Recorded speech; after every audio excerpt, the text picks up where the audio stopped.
चला, मी पहिल्यांदा पाचोरा आणि भडगाव मतदारसंघातल्या तमाम जनतेचे, मतदार बंधू भगिनी आणि शेतकरी बांधवांचे मनापासून आभार मानतो, त्यांना धन्यवाद देतो की त्यांनी या पाचोरा मतदारसंघाचा इतिहास मोडीत काढून मला तिसऱ्यांदा या पाचोरा आणि भडगाव मतदारसंघातल्या तमाम जनतेची सेवा करण्याची संधी दिली।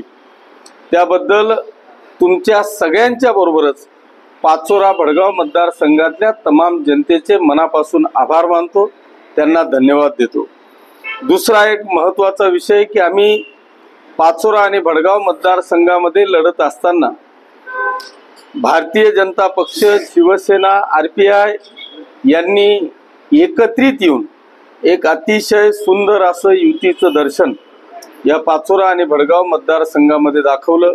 त्याबद्दल सर्व युतीच्या पदाधिकारी आणि कार्यकर्त्यांचे देखील मनापासून आभार मानतो, त्यांना धन्यवाद देतो।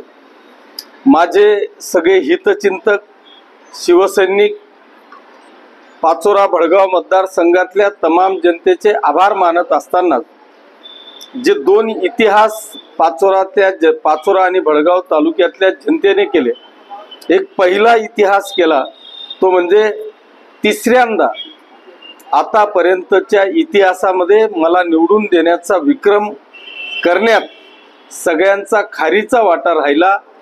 या सुवर्ण अक्षरामध्ये त्यांचं देखील नाव या ठिकाणी नोंदलं जाईल अशा पद्धतीची परिस्थिती या मतदारसंघातल्या जनतेने आणली। मी सर्व तरुण मित्र की ज्यांनी पहिल्यांदा आपलं मतदान केलं त्यांचंही मनापासून अभिनंदन करेल।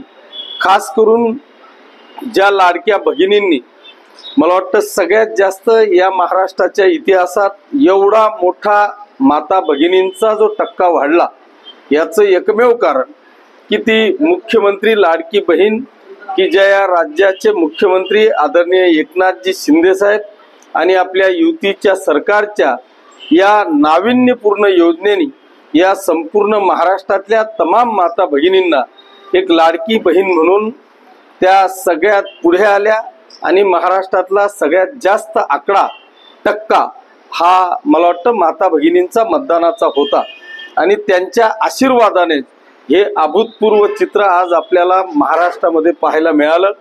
त्या भगिनींचे देखील मी मनापासून आभार मानतो। आज मला खऱ्या अर्थाने या ठिकाणी सांगताना आनंद होतो की मी जे चित्र पाचोरा आणि भडगाव मतदारसंघाचं पाहिलं ते चित्र इतकं अभूतपूर्व होतं की आज माझा तमाम कार्यकर्ता, भारतीय जनता पक्षाचा तमाम कार्यकर्ता हा अतिशय झोकून देत मागचे 2 महिने प्रामाणिकपणे त्यांनी काम केलं आणि या जनतेने देखील तेवढी साथ माझ्या उमेदवारीवर त्या ठिकाणी दिली। अनेक विरोधकांनी वेगवेगळ्या पद्धतीचा नरेटिव्ह सेट करण्याचा प्रयत्न केला, वेगवेगळे आरोप करण्याचा प्रयत्न केला, परंतु जनतेने 100% विश्वास ठेवत यांच्या कोणाच्याही आरोपांना भीक न घालता 100% मला जो साथ त्यांनी दिली ती खरोखर वाखाणण्याजोगी आहे। आता माझा आत्मविश्वास इतका बळावलेला आहे की मी या सगळ्या कार्यकर्त्यांच्या भरोशावर, या मतदारसंघातल्या तमाम माता भगिनी आणि मतदार बांधवांच्या भरोशावर मला जर का उद्या आपल्या राज्याचे मुख्यमंत्री तथा शिवसेनेचे नेते एकनाथराव शिंदे साहेबांनी तुमच्या सगळ्यांच्या आशीर्वादाने जर का काही जबाबदारी दिली तर ती जबाबदारी सांभाळत असताना आता मी मतदारसंघाकडे जरी लक्ष नाही दिलं तरी माझा प्रत्येक कार्यकर्ता हा आता मतदारसंघ सांभाळण्यासाठी सक्षम झालाय याची प्रचिती मला आता मतदारसंघामध्ये आलेली आहे। त्याच्यामुळे हा एक मोठा आत्मविश्वास माझा बळावलेला आहे की जनतेचा मी विश्वास कमवू शकलो, मतदार बांधवांच्या हृदयात मी स्थान करू शकलो। याचं ज्वलंत उदाहरण म्हणजे या पाचोरा भडगाव मतदारसंघातली तमाम जनता की ज्यांनी हा हॅट्रिकचा तर इतिहास केलाच, पण मला वाटतं या मतदारसंघामध्ये सगळ्यात जास्त मताधिक्य घेऊन 2014 मध्ये निवडून आलो, ते म्हणजे 28,200 मतांचं मताधिक्य मी 2014 मध्ये त्या ठिकाणी घेतलं। पण आज ते देखील मोडण्याचं रेकॉर्ड हे मीच जळगाव ज्या तमाम जनतेच्या आशीर्वादाने केलं आणि तब्बल 39,000 मतांचं मताधिक्य या ठिकाणी मला मिळालं। त्याच्यामुळे प्रचंड आत्मविश्वास हा माझ्या जनतेवर मला या ठिकाणी ठेवायला हरकत नाहीये। जनतेने माझ्यावर ठेवलेला आहे। यांनी प्रचंड प्रयत्न केला की हा विरोधकांनी वेगवेगळ्या पद्धतीचे प्रचंड नाटक केले, जाती पातीचं धर्माचं वेगवेगळे राजकारण करण्याचा प्रयत्न केला, वेगवेगळ्या पद्धतीचे आरोप करण्याचा प्रयत्न केला। पण मी माझ्या पाचोरा आणि भडगाव मतदारसंघातल्या तमाम जनतेचं मनापासून अभिनंदन करेल, त्यांना धन्यवाद देईल की त्यांनी ह्या सगळ्या लबाडांच्या कुठल्याही आरोपाला भीक घातली नाही आणि माझ्यावर विश्वास ठेवत एवढं मोठं मताधिक्य की जे दोन रेकॉर्ड दोन इतिहास त्यांनी मोडीत काढत माझ्यासारख्या एका सर्वसामान्य माणसावर विश्वास ठेवला। मी आज आपल्या माध्यमातून तमाम माता भगिनींचं तमाम मतदार बांधवांचं मनापासून अभिनंदन करत त्यांना देखील सांगेल की जो विश्वास तुम्ही तिसऱ्यांदा माझ्यावर ठेवलेला आहे त्या विश्वासाला मी कधीही तडा जाऊ देणार नाही। ज्या विकासाच्या आणि शांततेच्या मार्गावर मी माझ्या प्रचाराची सुरुवात केली आणि आतापर्यंत देखील या मतदारसंघामध्ये शांतता आणि विकास या दोन विषयावर मी जे पुढे चाललो त्याच्यावर आपण विश्वास ठेवलेला आहे। मी आपल्याला खात्री देतो की या विश्वासाला मी तडा जाऊ देणार नाही। निश्चितपणे जो शब्द मी माझ्या इलेक्शनच्या प्रचारामध्ये दिलाय की मला या मतदारसंघाला एका विकासाच्या वेगळ्या उंचीवर न्यायचं आहे। पाचोरा भडगाव मतदारसंघ हा एक पॅटर्न मला निर्माण करायचा आहे। अनेक तरुणांना मला रोजगार निर्माण करून द्यायचा आहे।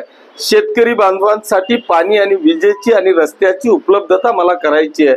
असे जे अनेक विषय मी माझ्या भाषणातून किंवा माझ्या वचननाम्यातून माझ्या तमाम जनतेला देण्याचा प्रयत्न केला तो निश्चितपणे पूर्णत्वास आणून येणाऱ्या काळामध्ये जे जे वचन दिलीत ते वचन 100% पूर्ण करण्याचा प्रयत्न मी येणाऱ्या 5 वर्षाच्या कार्यकाळामध्ये करणार आहे। जी काय अपेक्षा आज मी 2 दिवस इकडे नव्हतो, सर्व मतदार बांधवांना भेटायचं राहिलेलं होतं। आज मी या ठिकाणी आलो। सकाळपासून पाचोरा तालुक्यातील तमाम जनता मला भेटायला येत होती, मला शुभेच्छांचा वर्षाव करत होती। परंतु हे पाहत असताना मी काल संपूर्ण मतदारसंघ पाहिला की जो तो कार्यकर्ता आपल्या आपल्या परीने मंदिरांमध्ये जाऊन परमेश्वर चरणी प्रार्थना करत होता की या राज्याचे मुख्यमंत्री शिंदे साहेब व्हावे आणि आपल्या पाचोरा आणि भडगाव मतदारसंघाला बापू साहेबांच्या नंतर प्रतिनिधित्व मिळावं। तर मला निश्चितपणे खात्री आहे की या सगळ्यांचा परमेश्वराला घातलेलं साकडं, आमच्या कार्यकर्त्यांची असलेली मोठी निष्ठा ही 100% फळाला लागेल आणि नेतृत्व मला या मतदारसंघाची सेवा करण्याची किंवा या राज्याची सेवा करण्याची संधी देईल असं मला या ठिकाणी वाटतंय। पण जर का हे आज मंत्री होणं सोपं आहे पण मंत्री होऊन ती जबाबदारी सांभाळणं मला वाटतं खूप कठीण आहे।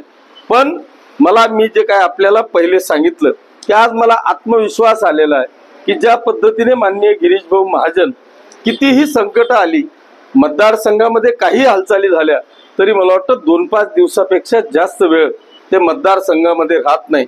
संपूर्ण वेळ उत्तर महाराष्ट्र किंवा महाराष्ट्रामध्ये देतात, त्यांच्यावर जबाबदारी सोपवली जाते।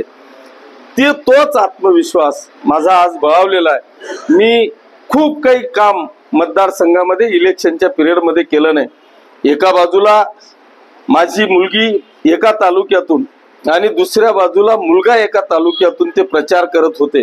पण आनंद मला ह्या गोष्टीचा आहे की ठीक आहे, घरातला मुलगा असेल, घरातली मुलगी असेल तर त्यांना प्रतिसाद मिळेल, त्यांच्याबरोबर 5-50-100 कार्यकर्ते असतील।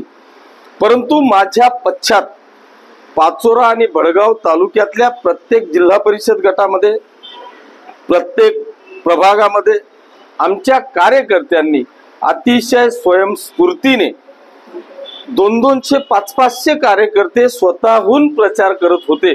ही खरं म्हणजे वाखाणण्यासारखी गोष्ट आहे। असा कार्यकर्ता भेटत नाही, असा जीवाभावाचा मित्र भेटत नाही, असा मतदार भेटत नाही। तो मला माझ्या भाग्याने मिळालेला आहे।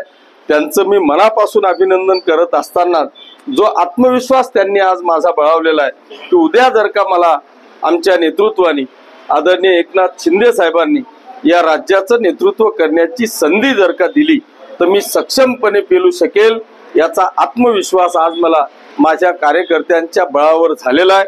त्याच्यामुळे मी पुन्हा एकदा या तमाम मतदार बांधवांचं कार्यकर्त्यांचं मनापासून अभिनंदन करतो, त्यांना धन्यवाद देतो की त्यांनी मला एक मोठा विश्वास मला या ठिकाणी ठेवला आणि प्रचंड अशी मेहनत घेऊन 2-2 रेकॉर्ड मोडण्याचा सगळ्यांच्या नशिबी हा विषय आणला। त्याबद्दल सगळ्यांचे मी मनापासून आभार मानतो। पुन्हा एकदा या तमाम मतदार बांधवांचं भगिनींचं मी मनापासून अभिनंदन करतो आणि त्यांना धन्यवाद देतो। जय हिंद, जय महाराष्ट्र।